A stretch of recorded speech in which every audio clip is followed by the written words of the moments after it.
Hati kita mesti di situ ada satu permohonan kepada Allah, ampunilah ya Allah aku, warhamni, kasihilah aku. Nah, gitu. Hudurul qalbi, hadir hati ngarannya. Nah, jadi hadir hati itu maksudnya adalah bahwa dia tidak berpikir kecuali pada makna yang ia ucapkan. Baik itu kira wa ala alihi wa sahbihi ajma'in, amma ba'd. Qala al-musannif al-imam al-arif billah hujjatul islam Abu Hamid Muhammad bin Muhammad al-Ghazali rahimahullah wa nafa'ana bi ulumih. Keutamaan khusyuk. Allah Ta'ala berfirman, wa aqimis salata li dzikri. Surat Taha ayat 14.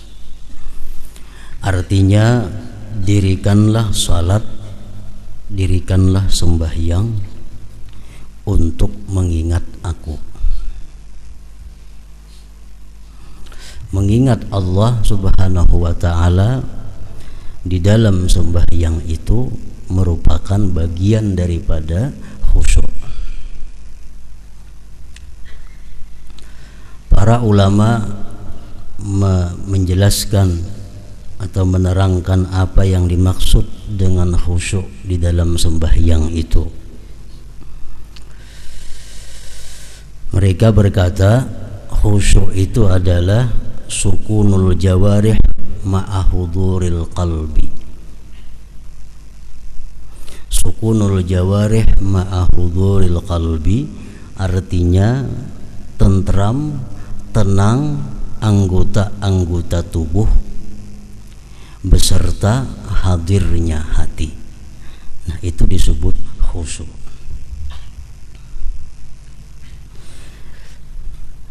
Maksud daripada sukunul jawarih, tentramnya anggota itu artinya anggota tubuh kita tidak bergerak kecuali pada hal-hal yang diperintahkan.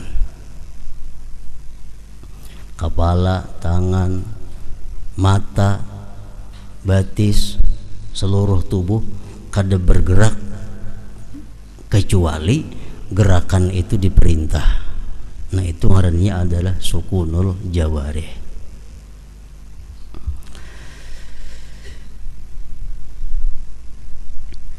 Ma'ahuduril qalbi, beserta hadirnya hati.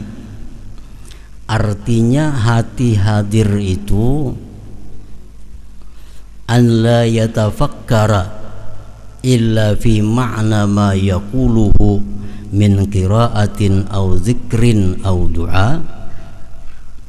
Dia tidak berpikir di dalam sembahyangnya itu kecuali pada makna yang ia katakan, kecuali pada makna yang ia sebut, daripada membaca Al-Quran atau zikir atau doa. Nah, itu disebut hudurul qalbi.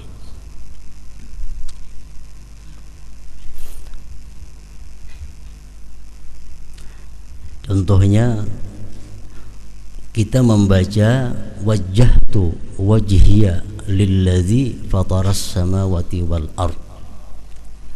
Nah, sewaktu kita membaca wajjahtu wajhiya, itu hati kita memikirkan apa yang kita baca. Wajjahtu wajhiya lilladzi, aku hadapkan wajahku, lilladzi fataras samawati wal ard, bagi Tuhan yang menciptakan langit dan bumi.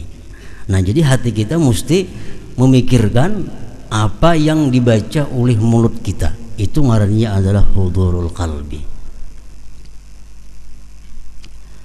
Kalau kita membaca misalnya alhamdulillahi rabbil alamin, hati kita ingat kepada kubur.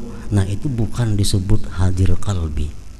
Karena kubur itu kada ada sangkut pautnya dengan alhamdulillah, walaupun kubur ini bagian daripada akhirat. Kita mengata alhamdulillah, hati kita ingat waktu kita berjalan di siratal mustaqim, itu ngarannya kada hadir hati, karena siratal mustaqim itu lain dengan alhamdulillah.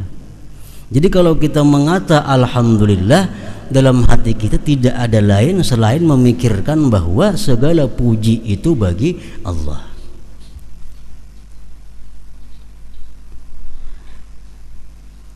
Zikir waktu rukuk kita membaca subhana rabbiyal azim wa bihamdi, itu yang kita pikirkan dalam hati kita adalah maha suci Tuhanku yang maha agung dan segala puji untuknya. Jadi waktu rukuk kada ada lain di hati selain daripada memikirkan subhana rabbiyal azim wa bihamdi, subhana rabbiyal azim wa bihamdi. Nah, itu disebut ngarannya adalah hudurul qalbi, hudur, hadir hati. Nah, syaitan bisa di situ masuk kepada kita dibawanya memikirkan hal-hal yang bersifat akhirat, sehingga kita menganggap bahwa itu adalah khusyuk, padahal salah. Kita membaca qul a'udzu birabbin nas, malikin nas, ilahin nas. Syaitan mengkritikkan di hati kita supaya kita ingat waktu kita ditanya munkar nakir kayak apa, waktu kita kena di padang mahsyar jam apa. Nah, itu adalah sesuatu pikiran yang salah, karena mulut kita pada waktu itu membaca qul a'udzu birabbin nas. Hati kita mesti memikirkan qul a'udzu birabbin nas itu. Nah, itu ngarannya hudurul qalbi.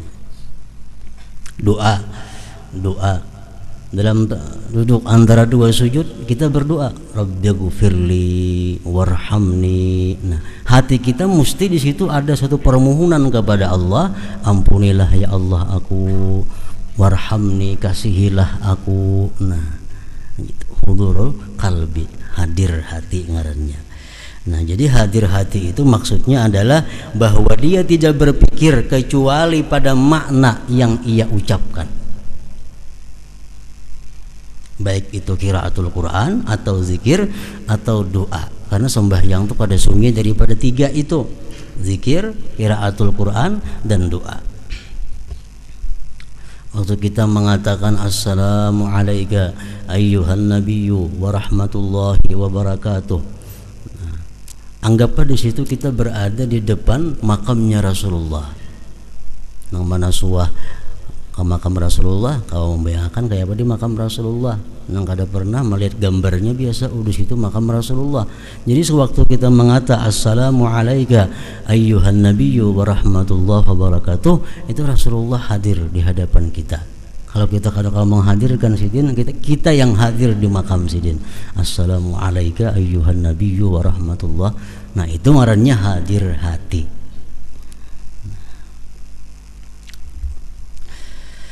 Jadi ingat kepada Allah di dalam sembahyang itu merupakan bagian daripada khusyuk.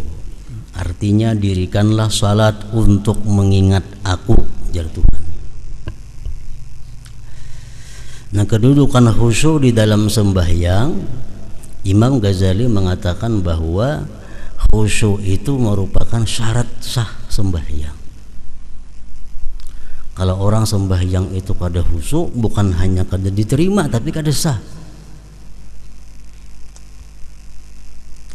Nah, yang lain daripada Imam Ghazali ada pula yang mengatakan bahwa khusyuk itu adalah merupakan sunat muakkad daripada sembahyang. Sehingga kalau seseorang itu kada khusyuk, sembahyangnya sah namun dia dianggap kada berpahala. Karena khusyuk itu ruhus salah, khusyuk itu merupakan rohnya sembahyang. Hayam itu ada harga amunnya hidup. Kalau hayam mati dibuang orang, kada ada harganya lagi. Nah, kayak itu juga sembahyang kita ada punya nilai di sisi Allah kalau sembahyang itu ada khusyuknya. Sembahyang kada ada khusyuk, Allah kada menerima, Allah membuang sembahyang itu. Nah, apakah khusyuk itu disyaratkan di dalam seluruh sembahyang? Nah, satu ulama pun tidak mensyaratkan demikian, karena jelas sudah kada mungkin. Mulai Allahu Akbar sampai Assalamualaikum kita kawa khusyuk itu jelas sudah kada kawa. kalau ukuran manusia macam kita. Karena hati ini ngarannya kalbun bolak-balik. Hatumatnya tegisir, kita bujurakan tegisir pulang. Nah, yang penting itu khusyuk di dalam sembahyang itu, ujar sebagian ulama, pertama di takbir. Takbiratul ihram itu mesti khusyuk. Sujud itu jangan kada khusyuk. Rukuk, nah, kalau kada kawa menyeluruh khusyuk itu. Dan Allah Ta'ala berfirman, wala takum minal ghafilin, suratul A'raf 205. Artinya, dan janganlah kamu termasuk orang-orang yang lalai. Janganlah kamu termasuk orang-orang yang lalai. Ini pengertian jangan, artinya tegahan. Jangan sampai kita sembahyang itu lalai. Mulai Allahu Akbar, untung sadarnya waktu Assalamualaikum. Waktu Fatihah kita kada sadar, rukuk kada sadar, sujudnya kada sadar, semuaan kada sadar. Begitu Assalamualaikum hanya sadar bahwa aku tuntung sembahyang. Nah, ini Allah melarang, wala takun minal ghafilin, artinya dan janganlah kamu termasuk orang-orang yang lalai. Dan Allah Azza wa Jalla berfirman, la taqrabus salata wa antum sukara hatta ta'lamu ma taqulun, surat An-Nisa 43. Artinya, dan janganlah kamu mendekati salat sedang kamu dalam keadaan mabuk sehingga kamu mengerti apa yang kamu ucapkan. Ini ayat sebenarnya diturunkan kepada orang-orang yang minum arak. Awal-awal Islam minum arak itu dibolehkan, tapi pada akhirnya minum arak dilarang keras. Nah, pada awal-awal mereka itu masuk Islam, arak masih dibolehkan, sehingga mereka habis minum arak dalam keadaan mabuk dibawa sembahyang. Kadang-kadang sembahyangnya mengaur, mesti memuji Allah, memuji berhala karena mabuk. Lalu Allah menurunkan ayat, dan janganlah kamu mendekati salat sedang kamu dalam keadaan mabuk sehingga kamu mengerti apa yang kamu ucapkan. Sadar. Kalau sudah sadar, nah hanya sembahyang. Ada yang mengatakan mabuk karena banyaknya susah, dan ada yang mengatakan karena cinta dunia. Wahab bin Munabbih berkata, yang dimaksudkan dengannya mabuk itu adalah zahirnya, maka di dalamnya terdapat peringatan atas mabuk dunia, karena Allah menjelaskan sebabnya di mana Dia berfirman, hatta ta'lamu ma taqulun, artinya sehingga kamu mengetahui apa yang kamu katakan. Banyak orang yang kada mabuk arak, tapi inya sembahyang kada tahu apa yang ia katakan karena hatinya entah kemana. Nah, jadi artinya dimaksud mabuk itu bukan hanya mabuk arak, mabuk apapun yang menyebabkan kita lupa terhadap apa yang kita baca, kada sadar dengan apa yang kita kerjakan, dihukumkan mabuk juga. Dia berfirman, hatta ta'lamu ma taqulun, artinya sehingga kamu mengetahui apa yang kamu katakan. Berapa banyak orang yang mengerjakan salat dan tidak minum khamar, padahal ia tidak mengetahui apa yang ia ucapkan di dalam salatnya itu.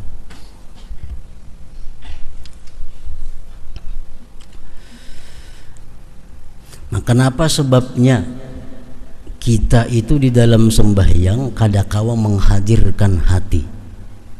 Artinya hati kita kadakawa memikirkan apa yang kita ucapkan. Hati kita kadakawa menghadirkan apa pekerjaan kita. Ada sebabnya kita kadakawa menghadirkan hati itu. pertama ada sebab yang zahir, kedua ada sebab yang batin.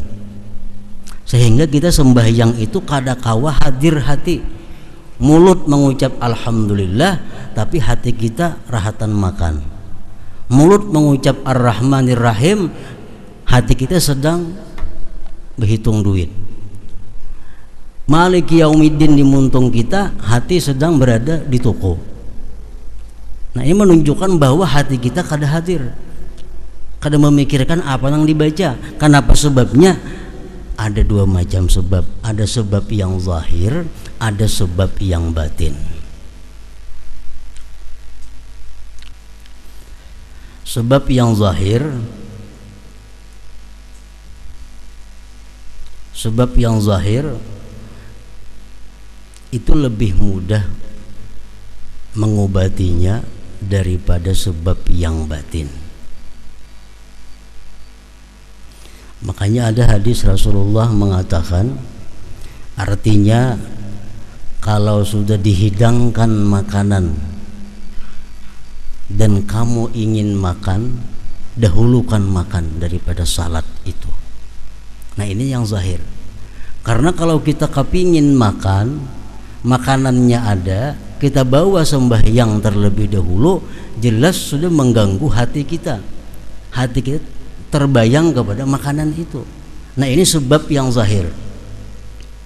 Nah, kalau demikian halnya, dahulukan makan. Makanya makruh sembahyang dalam keadaan ma'arid qadha hajat. Makruh sembahyang dalam keadaan ma'ariti bakamih contohnya. Kenapa? Sebabnya karena ini mengganggu hati, mengganggu pikiran. Jadi kalau hendak bakamih dahulu, hanya bawa sembahyang. Jangan diariti sehingga sembahyang itu mengganggu. Sembahyang terganggu pikiran hendak bakamih. Nah, ini sebab yang zahir ngarannya. Nah, adapun sebab yang batin yang mencegah kita daripada hadir hati dalam sembahyang itu, ya antara lain tadi adalah hubbud dunia, orang cinta kepada dunia.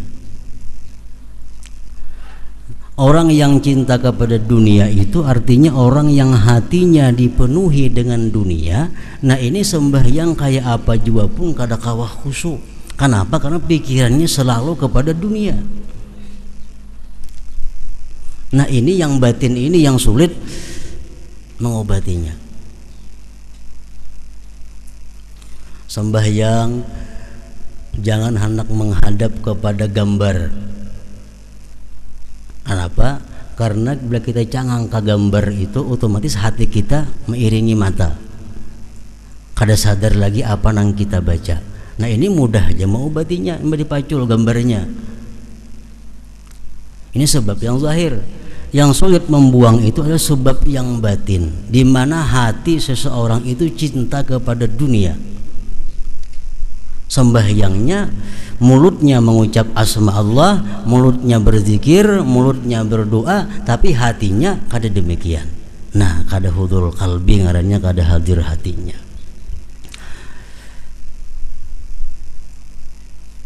Berapa banyak orang yang mengerjakan salat padahal tidak minum khamar, tetapi ia tidak mengetahui apa yang ia ucapkan di dalam salatnya. Bahkan ada yang kada sadar bahwa dia sedang ruku, ada yang kada sadar bahwa dia sedang sujud, ada yang kada sadar bahwa dia sedang membaca Fatihah. Nah, kemana hatinya? Nah, ini disebut ngarannya kada khusyuk. Jadi orang khusyuk, orang yang selalu tahu keadaannya. Inya ruku, oh, aku sedang ruku. Sujud, tahu sadar aku sedang sujud, aku sedang di rakaat pertama, aku di rakaat yang kedua. Jadi kadang mau orang khusyuk itu berlebihan sembahyang tak kali 5 rakaat zuhur. Kenapa? Karena selalu tahu aku rakaat pertama, aku rakaat yang kedua, aku rakaat yang ketiga.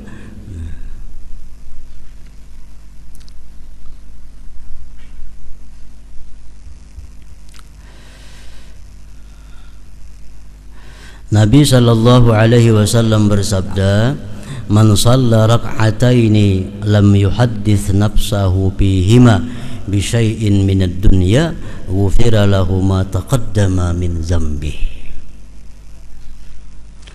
Barang siapa yang salat 2 rakaat di mana ia tidak berbicara di dalam dirinya dengan sesuatu dari dunia, maka ia diampuni dosanya yang telah terdahulu.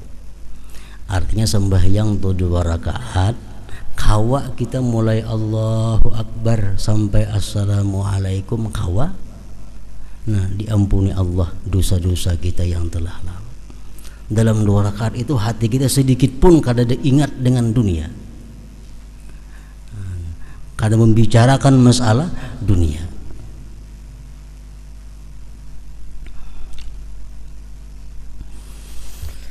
Imam Ghazali mengatakan sembahyang di awal waktu tapi kada khusyuk,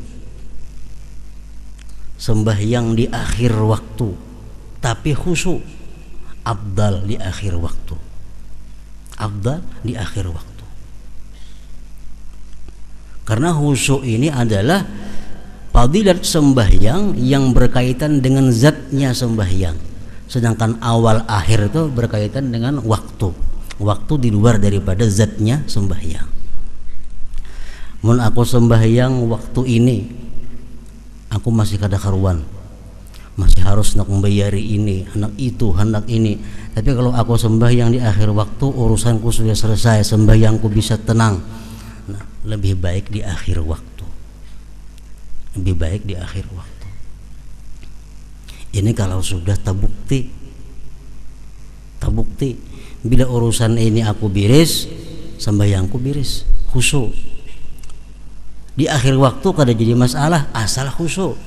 Tapi kalau ragu-ragu, aku di akhir waktu belum tentu juga khusyuk. Baik di awal waktu malahan dapat awal waktunya. Mun aku sembahyang di awal waktu kada khusyuk, di akhir waktu belum tentu juga khusyuk. Baik di awal waktu malahan dapat ridha Allah Subhanahu wa taala. Nah, kalau kita sudah sangkaan kita kuat bahwa kalau di akhir waktu kita bisa khusyuk, lebih baik akhir waktu.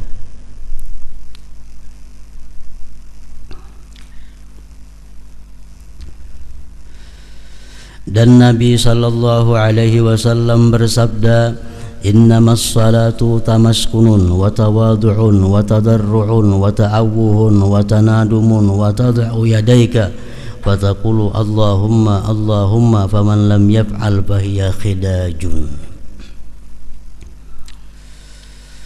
Artinya salat itu hanyalah ketenangan. Salat itu ketenangan. Salat itu kada kawa terburu-buru, tegasa-gasa kada kawa sembahyang. Sembahyang itu adalah ketenangan. Yang kedua, sembahyang itu merendahkan diri. Setiap kali kita mengucap Allahu Akbar, Allahu Akbar, Allah Maha Besar, Allah Maha Besar. Nah, itu mengembalikan kepada diri kita bahwa kita adalah orang yang rendah, kita adalah orang yang hina, kita orang yang kecil. Nah, sembahyang itu ada tawadhu'nya. Mendekatkan diri kepada Allah, meratap, menyesal, dan kamu letakkan kedua tanganmu lalu kamu ucapkan ya Allah, ya Allah. Barang siapa yang tidak melakukan hal itu, maka salat itu kurang. Sembahyangnya kada tenang, sembahyangnya itu kada ada tawadhu'nya, sembahyang itu kada ada rasa mendekatkan diri kepada Allah, sembahyang itu kada ada ratapannya, sembahyang itu kada ada penyesalannya. Nah, sembahyang itu dianggap khidaj, kurang.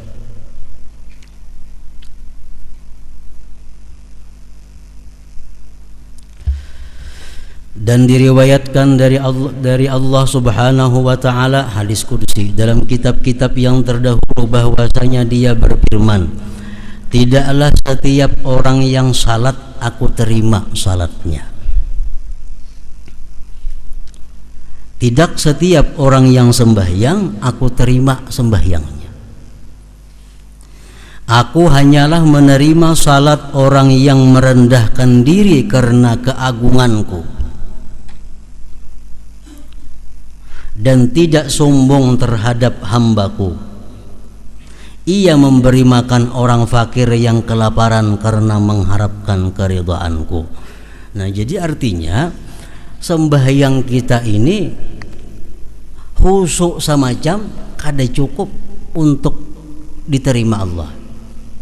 Sembahyang yang kita kerjakan ini Allah bisa menerima berhubungan dengan kelakuan-kelakuan kita di luar sembahyang.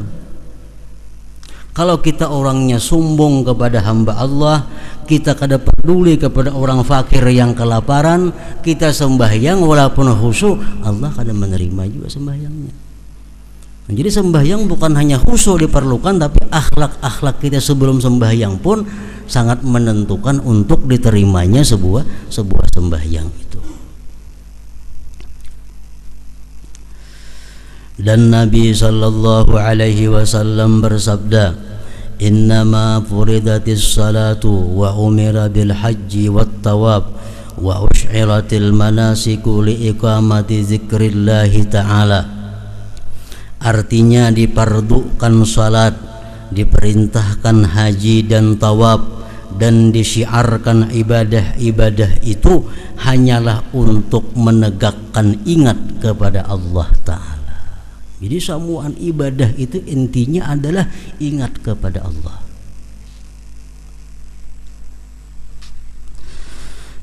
Maka apabila di dalam hatimu tidak terdapat bagi yang diingat Allah, yang adalah Dia yang dimaksud dan dicari suatu kebesaran dan tidak ada juga haibah, maka apakah nilai zikir ingatmu? Ada nilainya. Artinya kita mulut mengucapkan Allah, tapi dalam hati kita kadang merasakan kebesaran keagungan Allah. Zikir itu tidak ada nilainya. Dan Nabi sallallahu alaihi wasallam bersabda kepada orang yang ia beri wasiat, pesan. Ujar Nabi kita, "Wa idza shallaita fasalli salata muwaddi'in." Artinya apabila kamu salat, maka salatlah dengan salat orang yang mau berpamitan, meninggalkan, yakni meninggalkan dirinya, meninggalkan hawa nafsunya, dan meninggalkan umurnya, berjalan menuju tuannya. Sembahyanglah kamu sebagaimana sembahyangnya orang yang mengucapkan selamat tinggal. Artinya apa? Kita sembahyang zuhur, kita berkeyakinan, kita berprinsip bahwa zuhur ini akhir sembahyangku, asar belum tahu. Nah, ini salah satu cara untuk membuahkan khusyuk di dalam sembahyang. Aku sembahyang asar. Sembahyang asar ini adalah sembahyang yang terakhir dalam umurku. Sembahyang maghrib belum tahu sampai ke sana umur. Nah, kalau sembahyang asarnya pasti sangat hati-hati, pasti sangat perhatian, karena ia menganggap ini asar sembahyangku yang terakhir dalam hidupku. Maghrib belum tentu, isya apalagi. Nah, itu pesan Nabi kepada seseorang, "Shalli wa idza shallaita fasalli salata muwaddi'in." Ya ayyuhal insanu innaka kadihun ila rabbika kadhan famulaqih. Suratul Insyikak ayat 6. Artinya, wahai manusia, sesungguhnya kamu telah bekerja dengan sungguh-sungguh menuju Tuhanmu, maka pasti kamu akan menemuinya. Allah Ta'ala berfirman, wattaqullaha wa yu'allimukumullah. Artinya, dan bertakwalah kepada Allah dan Allah mengajarmu. Dan Allah Ta'ala berfirman, wattaqullaha wa'lamu annakum mulaquh. Artinya, dan bertakwalah kepada Allah dan ketahuilah bahwa kelak akan menemuinya. Dan Nabi sallallahu alaihi wasallam bersabda, man lam tanhahu salatuhu anil fahsya wal munkar lam yazdad minallahi illa bu'da. Artinya, barang siapa yang salatnya tidak mencegahnya dari kekejian dan kemungkaran, maka tidaklah bertambah dari Allah kecuali jauh. Artinya, orang ini sembahyang tiap hari sembahyang, tiap waktu sembahyang, tapi kemunkarannya tetap terus jalan juga. Sembahyang kada pernah ketinggalan, munkarnya pun kada ketinggalan juga. Nah, orang ini sebenarnya makin hari makin jauh dengan Allah Subhanahu wa taala, bukan makin dekat.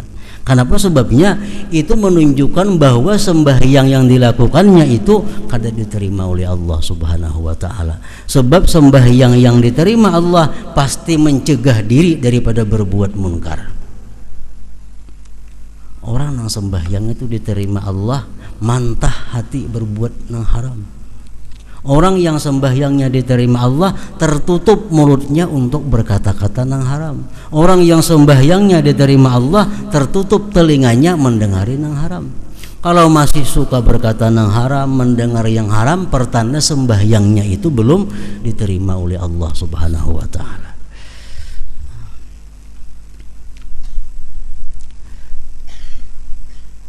Salat itu adalah munajat, maka bagaimana salat itu dengan lalai? Nah, jadi khusyuk sembahyang ini walaupun menurut sebahagian ulama merupakan hanya sunat muakkad, artinya kalau orang kada khusyuk sembahyangnya sah saja, cuma sembahyang itu kada bernilai pahala di sisi Allah Subhanahu wa taala dan kada meninggikan derajat kita di sisi Allah Subhanahu wa taala. Hanya sekedar melepaskan, menggugurkan kewajiban kita. Sembahyang panjang tapi kada khusyuk, lebih baik sembahyang pendek tapi khusyuk. Makanya ujar Nabi kita kepada sahabat beliau Sayyidina Muaz, waktu Muaz ini menjadi imam, ayatnya panjang-panjang. Nah, sehingga orang di belakang marah kepada Sayyidina Muaz itu. Akhirnya mereka melapor kepada Rasulullah.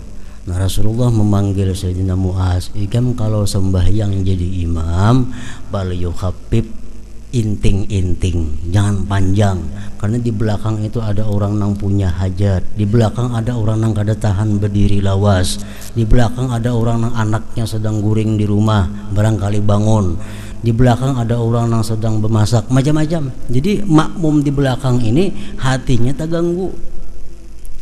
Imam ini panjang baca-bacaan ayatnya, surahnya. Nah, itu mengurangi akan kekhusyuan sembahyang yang di belakang. Jadi sembahyang itu apalagi berjamaah, apalagi makin banyak jamaahnya, makin pindik sembahyangnya, supaya bisa menambah kekhusyuan, kadang mengganggu pikiran orang yang di belakang. Apalagi di belakang harinya panas, misalnya imam saling panjangan membacaan, jelas ada khusus menahan panas itu, atau harinya di belakang hari hujan imam bacanya panjang. Nah, ini mengganggu sembahyang nah di belakang. Pokoknya makin banyak jamaahnya makin pendek bacaannya. Imam Jumat kah jangan lagu-lagu ha di belakang tuh kada semuaan katuju mendengar lagu namanya batis manggatar, kada tahu lagu baik lagi nya. Nah, nahan batis sudah. Jadi bila imam Jumat makin banyak jamaahnya makin pendek. Latih kayak di Makkah sembahyang Jumat, qul ya qul huwallah, ya kadang-kadang ayatnya jamaahnya banyak. Orang macam-macam manusia. Nah, kalau sembahyang saurangan sama laman kada apa-apa, itu aja bagi sequr'anan baca, ada jadi masalah. Nah, jadi kita bukan hanya disuruh berusaha supaya kita khusyuk, dan kita berusaha orang lain pun juga supaya khusyuk makmum itu. Bakar bin Abdullah berkata, "Hai anak Adam, apabila kamu mau masuk kepada tuanmu tanpa izin dan kamu berbicara tanpa penterjemah, maka kamu dapat masuk." Lalu ditanyakan, "Bagaimanakah hal itu?" Ia menjawab, "Kamu sempurnakan wudukmu dan kamu masuk ke mihrabmu, maka ketika itu kamu telah masuk kepada tuanmu tanpa izin dan kamu berbicara kepadanya tanpa penterjemah." Artinya sembahyang itu adalah menemui Allah. Kita sembahyang itu kita menemui Allah. Nah, kita bermunajat kepada Allah, berdialog kepada Allah, minta sesuatu kepada Allah dalam sembahyang itu. Dari Aisyah radhiyallahu anha berkata, adalah Rasulullah sallallahu alaihi wasallam berbicara kepada kami dan kami berbicara kepadanya. Apabila datang salat, maka seolah-olah beliau tidak mengenal kami dan kami tidak mengenalnya, karena sibuk dengan keagungan Allah azza wa jalla. Artinya Nabi itu dikisahkan kalau Sidin hendak sembahyang, seolah-olah Sidin itu kada patuh lagi lawan kami, seolah-olah kami kada patuh lagi lawan Sidin. Kenapa? Karena Nabi kita waktu hendak sembahyang itu Sidin terbayang keagungan Allah, sehingga yang lain ini kada tahiraukan lagi, kada tahirani lagi.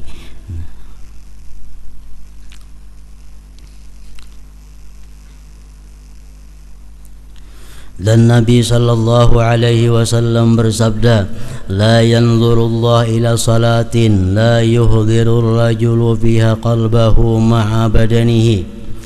Artinya Allah tidak memandang kepada salat seseorang yang padanya ia tidak menghadirkan hatinya bersama badannya. Kita sembahyang, awak kita di masjid, tapi hati kita kadang-kadang di kebun. Awak kita sembahyang di masjid, hati di rumah tertinggal. Kadang-kadang kita sembahyang di masjid, hati kita di sepeda motor, perhatian di sepeda motor bebalapan. Nah, sembahyang di masjid, hati di warung. Nah, Allah kadang memandang kepada sembahyang itu. Allah kadang menoleh, kadang menilai. Allah tidak memandang kepada salat seseorang yang padanya ia tidak menghadirkan hatinya bersama badannya itu. Jadi seapa kita kawa menghadirkan hati di dalam sembahyang, nasa itulah sembahyang kita yang diterima oleh Allah Subhanahu wa taala. Hadis mengatakan laisa lil abdi min salatihi illa ma aqala minha. Tidak ada bagi seorang hamba dari sembahyangnya itu melainkan yang ia sadar daripada sembahyangnya itu. Jadi sembahyang kita ini di sisi Allah kadang-kadang sempurna. Kadang-kadang hanya rukuknya dinilai Allah karena waktu rukuk kita ingat. Kadang-kadang hanya sujudnya di sisi Allah karena waktu sujud kita ingat kepada Allah. Yang lainnya kada dinilai. Pokoknya Allah hanya menilai sembahyang itu yang kita ingat kepadanya.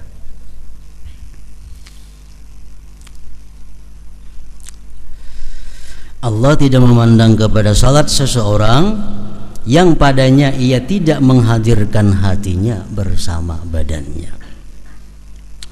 Ibrahim al-Khalil alaihi salam apabila berdiri untuk salat, maka terdengar detak jantungnya pada 2 mil karena takut keagungan Allah. Sa'id at-Tanuhi apabila salat maka tidak terputuslah air mata dari kedua pipinya atas janggutnya. Dan Rasulullah sallallahu alaihi wasallam melihat seseorang bermain-main dengan janggutnya di dalam salat, lalu beliau berkata, "Lau khasha'a qalbu hadza la khasha'at jawarihuhu." Artinya seandainya hati orang yang ini khusyuk, niscaya anggota-anggota badannya itu khusyuk juga. Jadi manusia terdahulu yang mulia, para aulia-aulia Allah, mereka sembahyang itu kada sama satu sama lainnya. Ada yang sembahyang itu senang, gembira, hatinya nyaman menghadap Allah. Ada juga yang sembahyang itu tertangis, kayak tadi kan ada tangis membasahi janggutnya. Nah, ini kenapa berbeda? Sembahyangnya sama, Tuhannya yang disembah sama. Nah, berbeda demikian karena berbeda makam kedudukannya. Yang pertama, kedudukan yang disebut u'budillah ka'annaka tarah. Beribadahlah engkau kepada Allah seolah-olah engkau itu melihat Allah. Orang melihat Allah orang yang paling lezat. Orang yang melihat Allah orang yang paling merasakan kenikmatan yang luar biasa. Dalam surga orang nang rahatan makan, orang nang rahatan bersenda gurau lawan bininya, orang rahatan bermain-main. Tapi kalau ada pengumuman bahwa Allah bertajalli, semua meninggalkan menuju kepada zat Allah, memandang kepada zat Allah. Karena memandang zat Allah merupakan puncak segala kelezatan dan kenikmatan. Nah, jadi sembahyanglah kamu seolah-olah kamu melihat Allah. Nyaman artinya. Nah, ini sembahyangnya hatinya gembira, sembahyangnya bersemangat, sembahyangnya nyaman karena dia seolah-olah melihat Allah. Nah, ini kedudukan yang tinggi. Kedudukan yang tinggi. Yang kedua, fa illam takun tarah fahuwa yarak. Jikalau engkau kada bisa seolah-olah melihat Allah, itu kada bisa kita macam itu. Ambil yang kedua, Allah melihat engkau. Allah melihat engkau. Nah, kalau kita sembahyang ini merasa bahwa kita dilihat oleh Allah, bisa gugup sembahyangnya, nah, bisa menggetar, ada yang menangis. Nah, itu yang kedua ini, karena mereka kada mampu merasakan bahwa melihat Allah itu kada kau membayangkan, mereka ambil jalan yang kedua, Allah melihat. Jadi mulai takbir sampai salam ini merasakan kada terlepas dari sedikit pun daripada pengawasan Allah. Mulai Allahu Akbar, nah ini sudah merasa bahwa Allah melihat dirinya, ini merasa Allah memandang, sedikit pun kada terlepas dari pandangan Allah. Otomatis sembahyang itu ada beban. Nah, kita menulis dilihat oleh guru, nah kita ada beban, hati-hati jadinya, takutan tersalah. Nah, itu orang nang sembahyang khusyuk ada dua. Pertama, seolah-olah dia melihat Allah, lalu sembahyangnya nyaman, sembahyangnya nikmat. Atau kalau kada kawa itu merasa dilihat Allah, diperhatikan Allah. Nah, hati-hati sembahyangnya, bacaannya hati-hati, rukuknya hati-hati, sujudnya hati-hati. Hatinya pun takut kalau berpaling daripada Allah, karena dia tahu Allah mengetahui hatinya.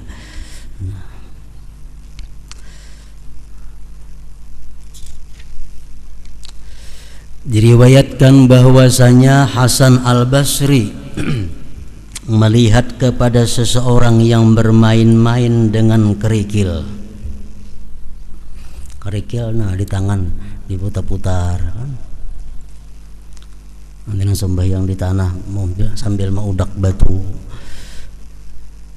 Hasan Basri melihat itu sambil berkata orang tersebut, ya Allah, kawinkanlah saya dengan bidadari.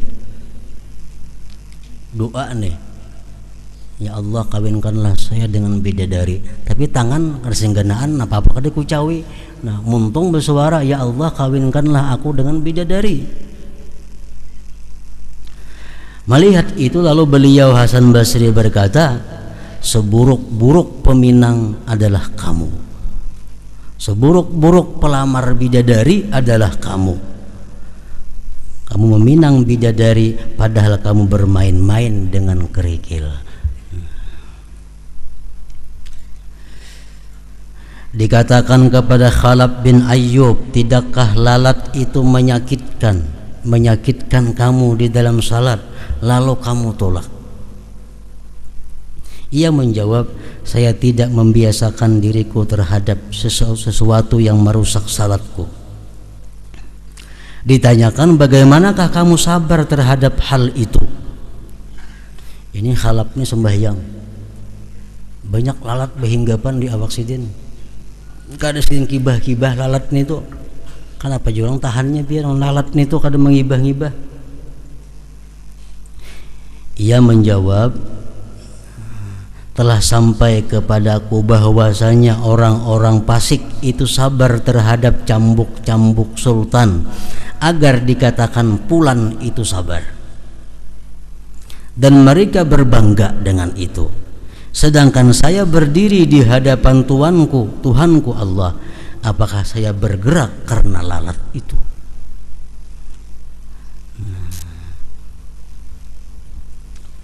Nyamuk ada di mana Anda?